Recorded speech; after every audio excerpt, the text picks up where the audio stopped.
Hello दोस्तों, welcome to my channel. और आज मैं पाकिस्तानी न्यूज़ लेकर आया हूँ कि किस तरह से पाकिस्तान फ्लो में बड़ी बड़ी बातें कर जाता है, चाहे वो न्यूक्लियर की हो या सऊदी ईरान की हो बातें। तो आए दिन तो पाकिस्तान के मुख्यमंत्री जो है आए दिन तो पहुँचे रहते हैं दूसरी सरकार के पास मदद के लिए, लेकिन कुछ अच्छे भी लोग हैं पाकिस्तान में जो कि सही बात करते हैं। चलिए ये वीडियो स्टार्ट करते हैं। स्टार्ट करने से पहले चैनल को सब्सक्राइब करें। चलिए वीडियो स्टार्ट करते हैं।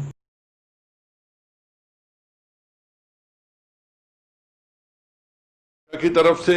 और ये जो क्वाड्रिलेटरल अरेंजमेंट हुआ है जिसमें जापान, इंडिया और ये ऑस्ट्रेलिया वगैरह शामिल हैं, इन्होंने भी उनकी मुश्किलात में इजाफा किया है। तो उनको एक अल्टरनेट रूट चाहिए अपनी $5 ट्रिलियन का ट्रेड जारी रखने के लिए, अपनी दुनिया तक रसाई के लिए। वो रूट उन्हें जोग्राफियाई एतबार से हम प्रोवाइड करते हैं, तो हम उनकी बहुत बड़ी जरूरत है चाइना की। और हमें भी एक वीटो पावर की सपोर्ट चाहिए दुनिया में और यूएन में। और मुआशी एतबार से भी हम अपनी इंडिपेंडेंस की तरफ बढ़ रहे हैं, हम मुआशी तौर पे ग्रो करना चाहते हैं। और ये वो वाहिद कंट्री है जिनके साथ हमने अपनी स्ट्रेटेजिक डायरेक्शन का इंतखाब कर लिया है, जब हम सी पैक और गवादर के पोटेंशियल को ऑप्टिमाइज करना चाहते हैं। लग रहा था कि सारे अंडे हमने चीन के बास्केट में डाल दिए हैं। तो ये जो स्ट्रेटेजिक शिफ्ट अगर इसको हम कहते हैं तो ये उस वक्त से कंटिन्यू था। अलबत्ता अब जब से इमरान खान की हुकूमत आई है, ये आदिल साहब इस मामले में हमारे उस्तादों के उस्ताद है और वो बजा फरमा रहे हैं कि खारजा पॉलिसी में आप ब्लैक एंड व्हाइट नहीं करते, ये ग्रे एरियाज का काम है। इसी पाकिस्तानी रियासत ने ये किया है कि पिछले 30-40 साल उसने ईरान को भी साथ चलाया है। ईरान हमारी अपनी जगह पे जरूरत है, और उसने सऊदी अरब को भी साथ चलाया है। इसी तरह हमने चीन को भी साथ चलाया है और हमने अमेरिका को भी साथ चलाया है। इस हुकूमत ने बदकिस्मती से ये है कि इन मामलात को ब्लैक एंड व्हाइट में लेने की कोशिश की। आप अमेरिका गए, ट्रंप से मिले, हालांकि माजी में भी हमारे हुक्मरान जब भी जाते थे तो अमेरिकी क़यादत की तरफ से उसी तरह रिस्पांस होता था। लेकिन हमने इतने बंगले डाले कि जिस तरह लग रहा था कि हम तो फिर शायद वो कोल्ड वार के दिनों की तरह अमेरिका के दोबारा चले गए, जिसकी वजह से चीन जैसे लोगों को तशवीश पैदा हो जाती है। फिर कभी आप इतने सऊदी अरब की तरफ चले जाते हैं कि ईरान और तुर्की तशवीश में मुब्तला हो जाता है। फिर अगले दिन आप उनको छोड़ के मलेशिया चले जाते हैं, उधर से जो है तुर्की नाराज हो जाता है। तो ये जो हमारी हुकूमत ने इस वक्त हमने ये गलती देखी कि ब्लैक एंड व्हाइट में वो सोचते हैं। ये बात बिल्कुल ठीक है कि चीन और हमारी जरूरतें एक जैसी है, एक नेचुरल अलायंस है, एक कुदरती, एक फितरती एक अलायंस बनता है इस खित्ते के। जो जनरल साहब ने फरमाया कि साउथ चाइना सी में उसके लिए जो मुश्किलात बनी हैं, तो उसके कंटेक्स्ट में उसकी भी ज्यादा जरूरत है।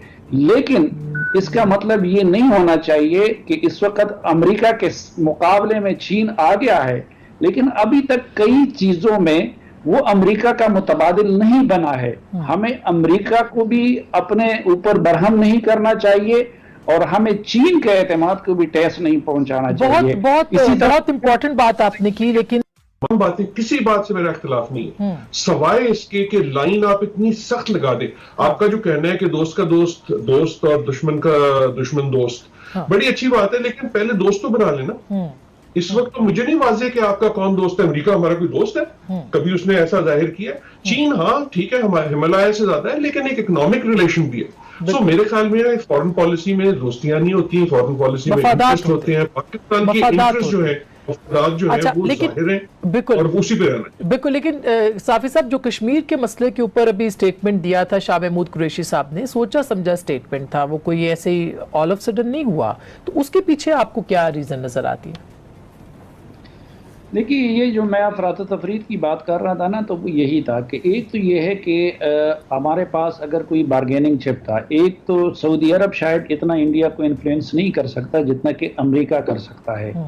और पिछला 1 साल ऐसे गुजरा कि तालिबान के मामले पे अमरीकी हमारे मोहताज थे और हमने उनके साथ ऐसा कोऑपरेशन किया कि अमरीकी उसको रिकॉग्नाइज भी करते हैं।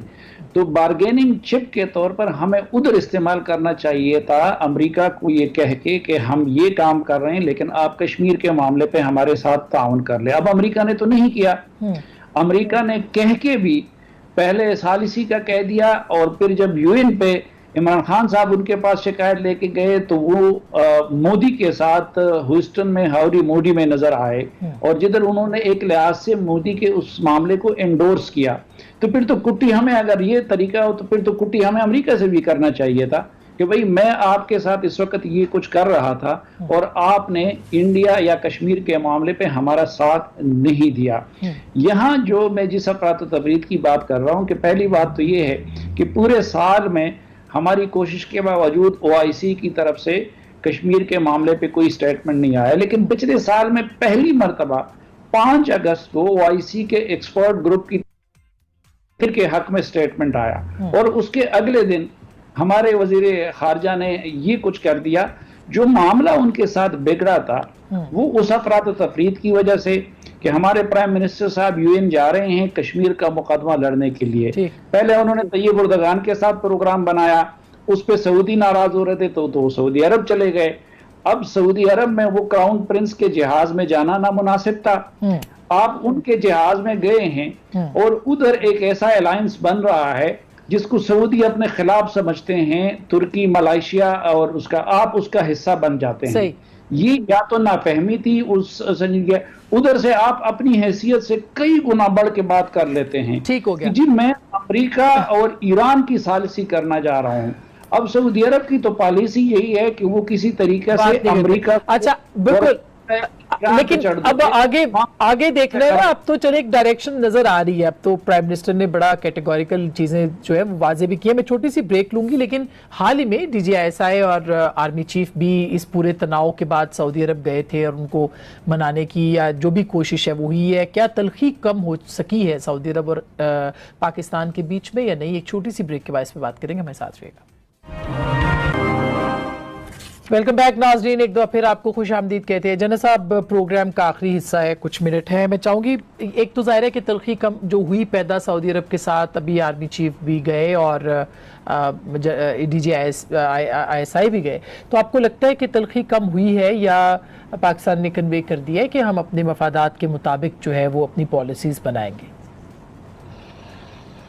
आसमा देखिए, डिप्लोमेसी में मिलिट्री डिप्लोमेसी भी एक बड़ा अहम जुज होती है और 4-5 ममालिक ऐसे हैं जिनमें मिलिट्री डिप्लोमेसी स्टैंड आउट करती है और बड़ा अहम किरदार अदा करती रही है। चाइना, USA, टर्की और अफगानिस्तान और सऊदी अरेबिया के साथ मिलिट्री डिप्लोमेसी का हमारे कनेक्शन बड़े मजबूत रहे हैं और आज तक हैं। लिहाजा ये उसी तलखी को दूर करने के लिए मैं समझता हूँ हमारी हुकूमत की एक कोशिश थी कि मिलिट्री डिप्लोमेसी को भी एक्सरसाइज किया जाए और ये जो भी कुछ डिस्टेस्ट पैदा हुआ है इसको बेहतर करने की कोशिश की जाए। फेंसेस को अगर कोई आया है ब्रेक तो उनको मेंट कर दिया जाए।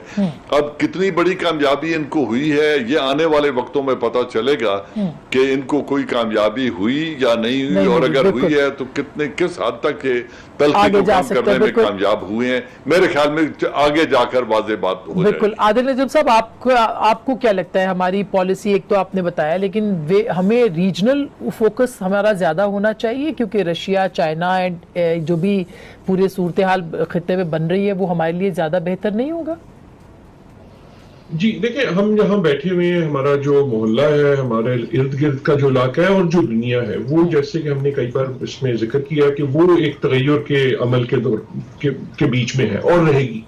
और ये एक हफ्ते की या एक महीने की या एक साल की भी बात नहीं है। तो मेरे ख्याल में जो सऊदी अरेबिया का भी आपने जिक्र किया वो ना ये दूसरे ममालिक हमें छोड़ना चाहते हैं, बिल्कुल, ना हमें छोड़ना चाहते हैं, ना हमें छोड़ना चाहिए। एग्जैक्टली, ना छोड़ना चाहिए। बिल्कुल, हमें मेरा एक्सपेक्ट मैं ये करूंगा कि एक अब स्टेबिलिटी की सियासत आपको नहीं मिलेगी कुछ साल।